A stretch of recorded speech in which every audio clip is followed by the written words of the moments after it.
ধর্মীয় রীতিনীতি মেনে গৌড় পূর্ণিমা উৎসব পালিত হচ্ছে।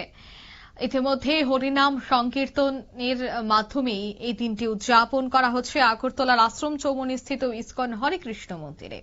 ভক্তপ্রাণ সাধারণের উপস্থিতি এবং উৎসাহ বেশ লক্ষণীয়। একদিকে হোলি উৎসব চলছে, ঠিক অন্যদিকে দেখা গেছে গৌড় পূর্ণিমা উৎসব উপলক্ষে হরিনাম সংকীর্তন সহ স্নানযাত্রা আরো বেশ কিছু পূজা অর্চনা কিন্তু চলছে। সকাল থেকে ভক্তদের মধ্যে দেখা গেছে যে উৎসাহ, সকাল সকাল উপস্থিত হয়ে পূজা অর্চনা করা, একেবারে উৎসব মুখর পরিবেশ ছিল হরেকৃষ্ণ মন্দিরে। কি উঠে আছে বিস্তারিত শোনাবো।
আপনারা শুনলেন তাদের এই বক্তব্য, অর্থাৎ হরিনাম সংকীর্তন এবং বিভিন্ন পূজার্চনার মধ্য দিয়ে কিন্তু এই অনুষ্ঠানটি শুরু হয়েছে এবং আজ উপস্থিত ছিলেন সাংসদ রাজীব ভট্টাচার্য। ধর্মীয় রীতিনীতি মেনে তিনিও কিন্তু মঙ্গলার্থে পূজার্চনা করেছেন। নিয়ে নিচ্ছি ছোট্ট একটি বিজ্ঞাপন বিরতি, সঙ্গে থাকুন।